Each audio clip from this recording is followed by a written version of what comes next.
Сиз эл аралык ишкерлер кеңешинин аткаруучу директор катары ушундай экономикалык форумдардын Кыргызстан үчүн кандай пайдасы тиет деп ойлойсуз?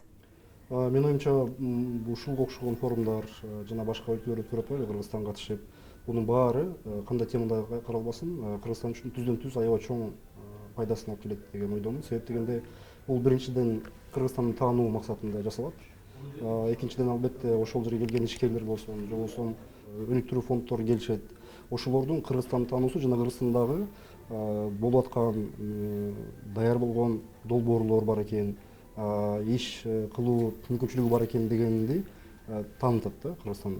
Анан албетте өзүбүзгө дагы биздин Кыргызстандан келген дагы бул жерге келген делегациялар болсун, өкүлдөрүбүз болсун келгендер көрүп, эл менен таанышып, Кыргызстандын сыртында дагы башка өлкөлөрдө кандай иш алып барылат, экономикалык жагдай кандай, саясий жана башка жагдайлар кандай, бул нерсени дагы өз биздин кыргызстандык жарандар дагы келип, ишкерлер дагы келип көрүп кеткени аябай эле чоң пайданы алып келет деп ойлойм. Ушул форумда биз графалардан көрдүк. Европанын өнүктүрүү жана реконструкция банкынын Кыргызстандагы болгон долбоорлордун саны төмөндөп калыптыр. Ошол эмне себептен болду деп ойлойсуз? Мен ойлойм, бул биринчиден албетте ал Европалык өнүктүрүү банкынын өзүнүн чечими болуп болушу да мүмкүн, же болбосо башка багыттарга карай кеткендигине байланыштуу болушу мүмкүн. Бирок мен жалпысын айтып кетер элем. Жалпысынан дүйнөдө донорлук жардам берүү, же болбосо ушундай эл аралык өнүктүрүү банктарынын өлкөлөргө түздөн түз акча салуу, же болбосо акча берүү негизинен акыркы 5-10 жылда басаңдап азая баштады да. Өзгөчө өткөнкү Давоста дагы болгон жыйында дагы көп эксперттер айтып өтүштү, баса белгилеп кетишти. Бунун себеби албетте жалпы экономикалык бул кризиске да байланыштуу. Баардык жерден акчалар келе бербей, мурдагыдай акча булагы да азайганга байланыштуу болушу мүмкүн. Жана албетте Кыргызстандын өзүнө тиешелүү дагы балким кээ бир долбоорлору өзүнүн максатына жетип, өзүнүн финалына жетип, бүтүп аткарылган болушу мүмкүн. Ошондуктан булар азайган болушу мүмкүн. Бирок мен ойлойм, азайган дегенде балким 2016-17 жылдарга жаңы план менен, жаңы стратегия менен эле келиши мүмкүн. Бул менин оюмча ошо Европа өнүктүрүү банкынын өзүнүн стратегиясын бир карап чыгып койгон оң болот. Донорлордон жардам азайып атат дедиңиз. Ошол кыргыз экономикасына кандай таасир кылат? Ачык айтканда, биздин Кыргызстандын экономикасы акыркы 25 жылда ошо донорлорго ишенип эле, эл аралык фонддорго ишенип эле жашаганыбыз бул туура эмес.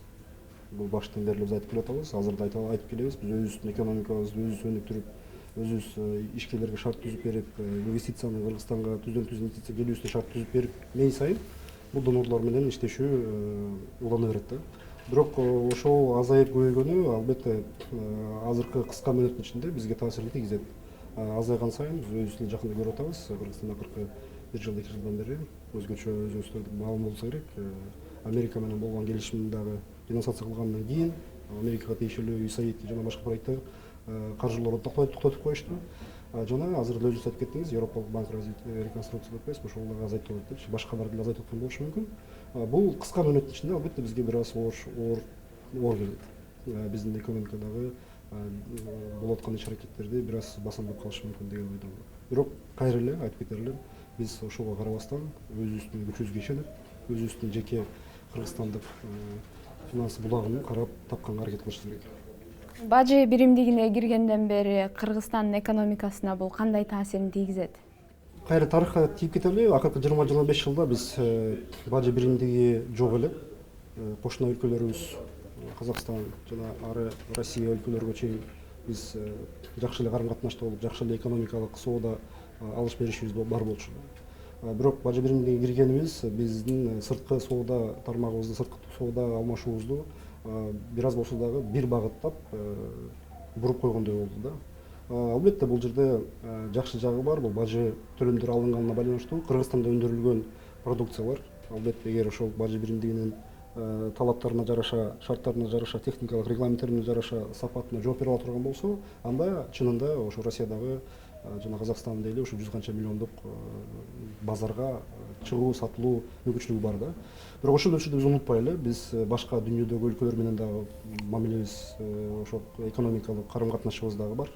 Алардан дагы биз товар алчубуз, бир нерсе сатчубуз. Ошол жактан бир аз балким биз кысылып калдык да. Ошол эле Кытайдан келген товарлар азыр эселеп кымбат боло баштады. Ошол эле биз Кыргызстанга курулуш тармагына тиешелүү айтып кетчү болсок, мисалы үчүн Туркиядан, Чыгыш Европадан көп курулуш материалын алып келчүбүз. Сапатына жараша алып алып келгенде алын баары азыр баасы көтөрүлүп, биз кайра эле ошол өзүбүзгө керектүү, өзүбүздө өндүрүлбөй калган бирок өзүбүзгө керектүү материалдарды же болбосо өзүгө керектүү товарларды, буюмдарды биз аргасыз бажы биримдигине мүчө болгон өлкөлөрдөн алганга туура келип атат. Алар канчалык сапатына жооп берет, канчалык баасы жарайт, жарабайт, ал башка маселе.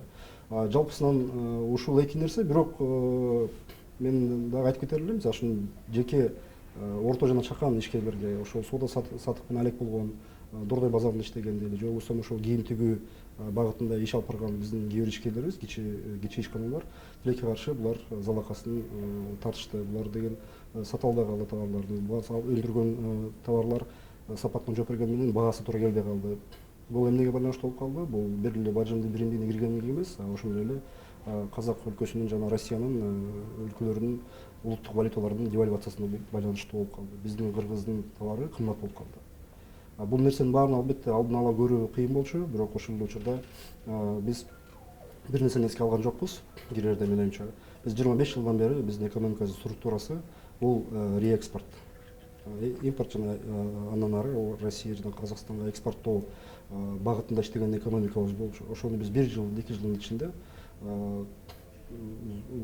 зордоп эле силер өндүрүшкө өтүш керек деген эле бир багытка салып койдук да. Менимче бул жерде бир аз тереңирээк ойлонуп, алдын ала балким экономикалык саясатты жүргүзүп, алдын ала ишкерлерге шарт түзүп берип, ошол эле учурда финансы жана каржылоо булактарынан жардам берип, экономиканын структурасын негизи алмаштырып, анан балким кирүү оң болот эле деп ойдомун. Сиз азыр айтып кеткендей, орто жана чакан бизнестерге жардам бериш үчүн экономиканы ар тараптуу кылыш керек турбайбы? Туура айтасыз. Себеп дегенде биз кайра эле кайталап кетчү болсом, тарыхка карап, акыркы 20-25 жылда биз реэкспорт, бир аз туризмге багытталганбыз, анан жана бир аз болсо дагы текстиль өндүрүү тармагына жардам берип, анан тоо кен тармагы иштеп келген бүгүнгө чейинчи. Албетте 25 жылдык бул экономикалык структура бир күндө алмаша албайт да. Ошондуктан ишкерлерди дагы даярдап, экономиканы өзүн даярдап, мамлекетте өзү даяр болуп, шарттарды түзүү керек болчу. Эмне дегенде мен айтып кетейин, эмнеге кыйналып калды жана чакан жана орто ишкерлер деп эле. Бул биринчи баасынан албетте ал валютага байланыштуу болду. Сапаты бизде жакшы, бирок бизде ошол эле бизде өндүргөн буюмдардын, товарлардын сертификациялоо проблемасы чыга баштады.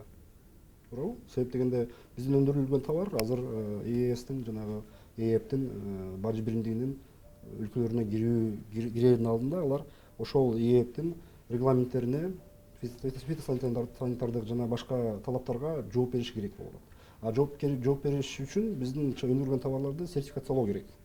Аны сертификациялаш үчүн бизде лабораториялар керек да. Бизде бир дагы жок. Бир лабораториябыз жок, сертификация кыла албайбыз. Ошондуктан биз өндүргөн товарды биз жакшы деп өзүбүз эсептейбиз, бирок аны тилекке каршы расмий ошол эле Россиянын базары болсун жана Казакстан базары болсун кабыл албайт да.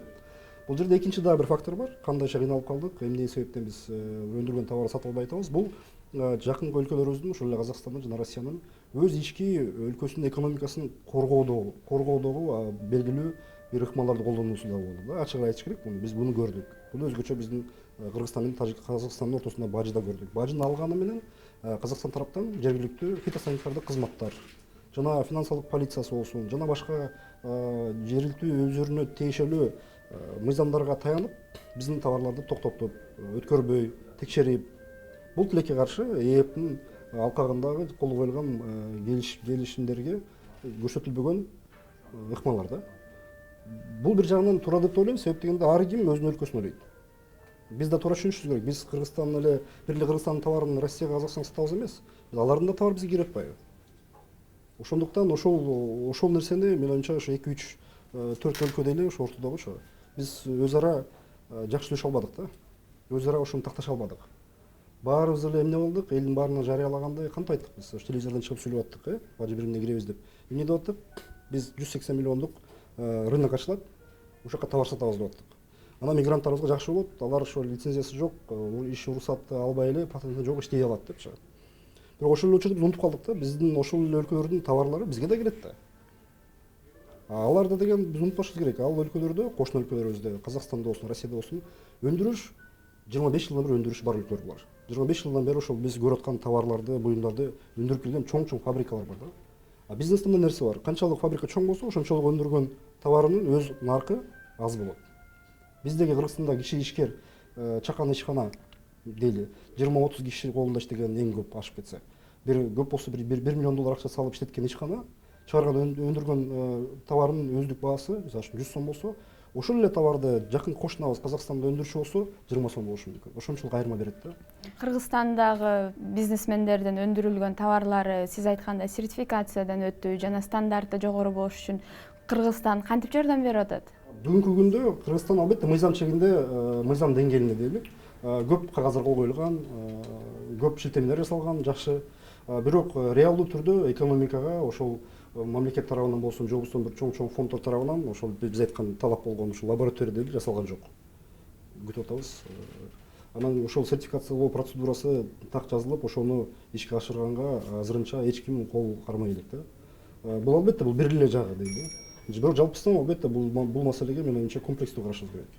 Бир эле мамлекеттеги ошо ишкерлер да өздөрү туура түшүнүп, баары эле арызданып эле жата алды, арызданып эле кыйкырып биз иштей албай калдык, кыйналып калдык эмес, бирок шартка балким жараштуу болуп, диверсификация деп атпайлы, ошо диверсификация кылып, жаңы өндүрүш же болбосо жаңы технологиялык өндүрүштөргө да көбүрөөк багытталып, технологиялык өндүрүш деген бул эмне? Бул илим билим керек болот.